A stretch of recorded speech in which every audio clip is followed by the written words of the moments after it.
Haxi is joining me here on set. Must mean it's time for the press review. Haxi, you're starting off with the French President Emmanuel Macron. He's meeting with a group of presidential journalists to put forward his vision of the future today, isn't he? Defend some of his recent decisions as well. It was in fact yesterday that he met with those journalists. And as we read in the Obs today, one thing he's again defended is his decision not to summarily fire two of his ministers who are accused of sexual assault. Now, Macron is quoted in this article as saying that he's very wary of what he calls a republic of suspicion. Macron essentially insisting that it would set a very dangerous precedent if everyone who was merely accused of sexual assault or sexual impropriety was simply fired without those claims being properly investigated. Now, another key part of that meeting with journalists centred on the issue of homelessness and more specifically the issue of immigration. Now, back in autumn, Macron pledged rather unbelievably to many of us that he would sort out once and for all Paris's homelessness problem by the end of that year. But for anyone living in Paris, it's very clear that homelessness is still very much a problem. An article in today's Figaro reports that no fewer than 20 homeless people have actually died during the course of the past few months in these freezing temperatures in the Île-de-France region. And in fact, Macron has explained his inability to resolve the capital's homelessness problem as a result of an unexpected spike in immigration at the end of last year. Yeah, immigration is going to come up again, isn't it? The National Assembly here is going to discuss a new bill as of tomorrow. Yeah, so in this piece in today's L'Opinion paper, we read that immigration very much remains the area that most starkly divides opinion at the heart of the ruling the Republic on the Move party. So much so, in fact, that the government has asked its MPs to refrain from attempting to edit the document that sets out the new rules for detention of asylum seekers. And that's illustrated rather nicely in the accompanying cartoon. We have Macron there as Jupiter clutching onto his lightning rods, king of the gods, ordering Richard Ferrand, who's the head of the Republic on the Move parliamentary group, to come down hard as nails on any MP who dares put their head above the parapet. Now, according to centre-left Libération, meanwhile, a number of MPs are concerned about the prospect of the government trying to prolong the amount of time that migrants can be legally detained. At present, they can be held for a maximum of 90 days. And MP Stella Dupont is quoted in this article as saying that the detention centres in question have a prison-like character, I'm quoting her there, and that while strictly speaking people are being retained as opposed to detained, that nuance is actually very hard to see often. Okay. Well, another bill that's going to be debated as well by French MPs. Now, this is a bit different. It's an attempt to push back against the fake news phenomenon. Now, our very own news site today is reporting that France's culture minister has presented her plan to combat the spread of false information.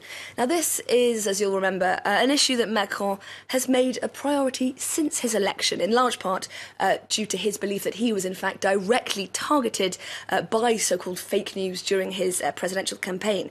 Now, the plans include new measures that would target everything from automated Twitter bots to false assertions in online articles. The penalty essentially being the suspension of any news or propaganda entity found to be disseminating false information.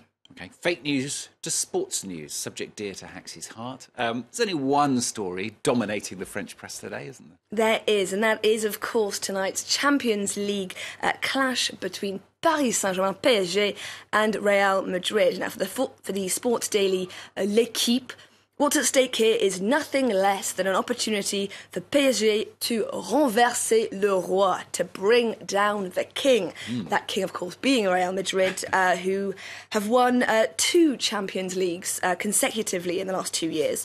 Now, Libération today is particularly fascinated by what it calls the invisible forces behind each team as they head in to tonight's match. We read here that Real Madrid, Europe's most decorated team, has succeeded in developing both a history and an aura that PSG can't help but try to catch up with. PSG, which we read here is rich in talent, but, quote, isolated. Hang on a minute, though, Haxie. Tricky one here. Football mania may be upon us in France. So too, of course, is romance mania. It's Valentine's Day. I'd almost forgotten. Don't think I haven't noticed your pink tie. Oh, that's what it is. Picked deliberately. I imagine it's going to result in a few calendar clashes, this. You'd think so, wouldn't you? And it does look to be the great dilemma for a lot of football-loving couples this Wednesday evening. And that's at least according to today's Le Parisien newspaper. The paper, in fact, reminds us that this is by no means a first. Last year, the International Day of Romance coincided with a face-off between Paris Saint-Germain and FC Barcelona in a Champions League last 16 match.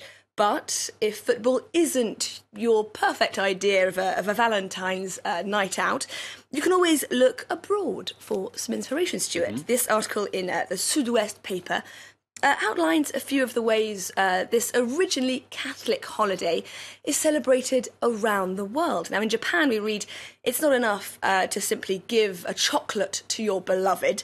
Women are expected to shower all the men they know, colleagues included, with confectionery of their choosing. Now, in Singapore, that's a good idea. I like this idea. We'll see how much that catches on the France 24 news. Yeah. And in Singapore, meanwhile, single women apparently are meant to inscribe their amorous wishes on the skin of mandarins before then throwing them into the river.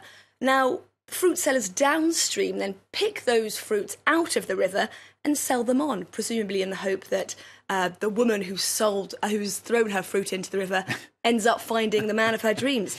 Now, in Finland, meanwhile, it's a slightly more sporty affair with wife-carrying races, very much the done thing. And if you happen to win one such race, if you're lucky, you may just win the weight of your wife in beer. So who said romance was dead, eh? I know, there's nothing but romance. I think a beer on the sofa in front of the football, quick snog on the sofa, answers all the problems. Throw your mandarin in the river at the same time. We know how you're spending your night. Yeah, exactly. Haxie with the papers on France 24.